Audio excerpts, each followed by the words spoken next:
Assalamu alaikum. Today we're going to discuss about the paper scheme of 2023 of biology 10th class.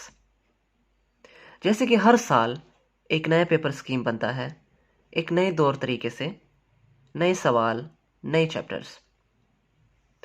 अब जैसे कि paper scheme 2022 का था, उसमें जो पेपर स्कीम मैंने बनाया था उनसे बहुत सी स्टूडेंट्स को फ़ायदा हुआ और बहुत ही ज़बरदस्त पेपर स्कीम बनाया था मैंने। सो बिस्मिल्लाहिर्रहमानिर्रहीम, let's start. Paper scheme of 2023 biology जो कि है 10th क्लास की, इसका पेपर स्कीम जो है ऑब्जेक्टिव पार्ट। अब ऑब्जेक्टिव पार्ट में जो एमसीक्यूज होंगे वो एमसीक्यूज जिन चैप्टरों में से लिए जाएंगे वो है chapters 10, chapter 11, 12, 13, 14, 15, 16, 17 and 18। Now for 10th class total MCQs 12 होते हैं और हर एक एमसीक्यूज 1 मार्क्स कैरी करता है, मीन्स टोटल मार्क्स 12। लेकिन अगर आप एफएससी लेवल पे देखें तो वही एमसीक्यूज 17 हो जाते हैं। So total time 15 minutes.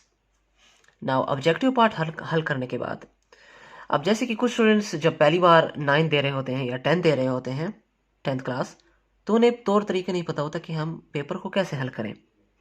सबसे पहले आपने अपना नाम लिख देना है, जो कि वही शीट आप देते हैं एग्जामिनर आपको। आपने नाम लिख देना है, अबू का नाम लिख देना है, roll number in words, sign और बस। और बबल फिलिंग भी आपने ज़रूरी करनी होती है। और सबसे इंपॉर्टेंट बात जो पेपर का होता है वो है पेपर कोड। पेपर कोड आपने लाजमी लिख देना है, क्योंकि वो सिर्फ ऑब्जेक्टिव पे लिखा होता है, सब्जेक्टिव पे नहीं लिखा होता। और याद रखें, ऑब्जेक्टिव पार्ट कभी वापस नहीं मिलता, तो वो अपने जल्दी से लिख देना है और फिलिंग बाद में कर लेनी है। ऑब्जेक्टिव पार्ट हल करने के बाद सब्जेक्टिव पार्ट आता है, जो कि है total time 1 our and 45 minutes, 2 hours full paper. Subjective part सबसे पहले शॉर्ट क्वेश्चंस आते हैं। शॉर्ट क्वेश्चन जैसे कि क्वेश्चन नंबर 2। अब इनमें जो क्वेश्चंस होंगे जिन चैप्टरों में से लिए जाएंगे वो हैं chapter number 10, chapter number 11 and 12। अब चैप्टर नंबर 10 से, जो कि पेपर स्कीम के मुताबिक है, 3 क्वेश्चंस लिए जाएंगे। चैप्टर 11 से 2 क्वेश्चंस लिए जाएंगे और चैप्टर 12 से 3 क्वेश्चंस। तो पेपर स्कीम का ये फ़ायदा होता है स्टूडेंट्स कि पेपर स्कीम अगर आपको पता हो तो उस पेपर स्कीम को आप याद कर लें पूरा। मीन्स आपको पूरी बुक याद नहीं करनी पड़ती, आपको सिर्फ वही याद करने पड़ते हैं जो कि पेपर स्कीम में है। लेकिन पेपर स्कीम आपको ये भी नहीं बता सकता कि कौन से सवाल आने हैं और कौन से स्पेसिफिक चैप्टर्स हैं। इतना आपको वो प्लेजर नहीं देते, फ्री आपको नहीं करते इतना। उसके बाद total marks which is 10, means total in 5 questions आपने अटेम्प्ट करने हैं and every question carries 2 marks. Question number 3 जो कि है chapter number 13, 14 and 15। Chapter number 13 से 2 क्वेश्चंस लिए जाएंगे, 14 से 2 क्वेश्चंस एंड 15 से 4 क्वेश्चंस। मीन्स कि 15 बहुत ही इंपॉर्टेंट चैप्टर हो गया इस क्वेश्चन में। Total marks 10। Now for the last question, question number 4, chapter number 16, 17 and 18।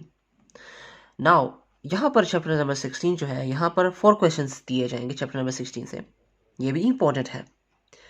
17 से 2 क्वेश्चंस, 18 से 2 questions and this question also carries 10 marks. इस क्वेश्चन में भी आपने 5 क्वेश्चंस अटेम्प्ट करने हैं। उसके बाद लॉन्ग क्वेश्चंस आ जाते हैं, जो कि है सब्जेक्टिव पार्ट 2 सेक्शन 2। नाउ इसमें जो लॉन्ग क्वेश्चंस होते हैं, 3 लॉन्ग क्वेश्चंस होते हैं और आपने इनमें से 2 लॉन्ग क्वेश्चंस करने होते हैं। नाउ क्वेश्चन नंबर 5 जो कि है ए पार्ट और बी पार्ट।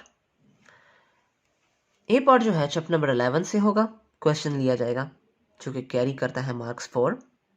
बी पार्ट जो कि है चैप्टर नंबर 13, मार्क्स कैरी करता है 5। क्वेश्चन नंबर 6 जो कि है A part chapter number 12, carries 4 marks. B part chapter number 14, 5 marks.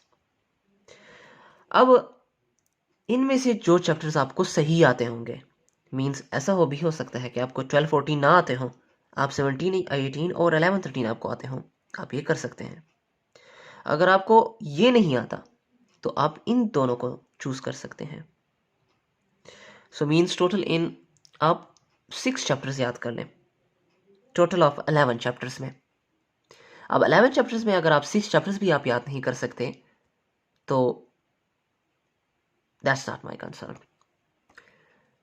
सो ये बहुत ही अच्छा काम है, वो means it is very comprehensive, बहुत ही आसान है ये, हर स्टूडेंट पेपर पास कर सकता है, सप्ली लेने की कोई ज़रूरत नहीं है।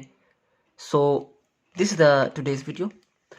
और आखिर में ज़रूरी आप हर स्टूडेंट याद रखें कि आखिर में आपने दी एंड लास्ट में लिखना होता है। अगर आप दी एंड नहीं लिखेंगे तो एग्जामिनर को नहीं पता होगा कि इसने पेपर ख़त्म कर लिया है या नहीं। जब आप ये ख़त्म कर लें, दी एंड लिखें और उसके बाद जितने भी पेपर्स बाकी हैं शीट्स, उनमें आप क्रॉस मार दें, ख़त्म। और रफ वर्क जब भी आप लिखना चाहें तो वो शीट के आखिरी पेज पे आप लिख सकते हैं, ऊपर हेडिंग आप लिखते हैं रफ वर्क और नीचे आप लिख सकते हैं जो भी आप लिखना चाहें। So this is the today's video, I hope you got it, best of luck, अल्लाह हाफिज़।